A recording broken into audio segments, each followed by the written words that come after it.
Hello everyone, Sathya from நிதி patience. நம்மளோட காஞ்சி காட்டன்ல Ganga Jamuna border தாங்க பார்க்க போறோம். ரொம்பவே சூப்பரான கலர் காம்பினேஷன் 120 கவுண்ட்ல வரக்கூடிய sorry.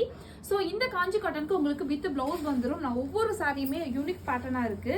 So black with purple combination அவ்வளோ அழகான காம்பினேஷனா இருக்கு. ஸோ இதுல வந்து பாத்தீங்கன்னா கோல்டு சரி வித் உங்களுக்கு அந்த புட்டாஸ் த்ரெட் புட்டாஸ் கொடுத்துருக்காங்க. ஸோ நெக்ஸ்ட் எப்பவுமே நம்ம மீனாட்சிக்கு கிரீன் இருக்கு இல்லையா, அந்த கலர் சூப்பரான colour combination red with green. So சூப்பரான கலர் காம்பினேஷன்ஸ்ல ரெட்டப்பட்டு பார்டர் கொடுத்துருக்காங்க. ஸோ இது வந்து 120 கவுண்ட். அண்ட் நெக்ஸ்ட் கலர் வந்து ஆஃப் ஒயிட் உங்களுக்கு வித் வந்து காப்பர் சரி. ஸோ இதில் வந்து பார்த்தீங்கன்னா த்ரெட் புட்டாஸ் கொடுத்துருக்காங்க. பல்லு அண்ட் பிளவுஸ் வந்து ரன்னிங்ல வந்துடும். ஸோ நெக்ஸ்ட் வந்து மெரூன் வித் பிங்க் காம்பினேஷன்ஸ்ல சூப்பராக இருக்கக்கூடிய சாரி தான் இது. ஸோ இது வந்து காஞ்சி காட்டன்லேயே உங்களுக்கு பிளைன்ல வரக்கூடிய சாரி. ஸோ இந்த பார்டர் வந்து ரொம்பவே அழகா இருக்கு. So single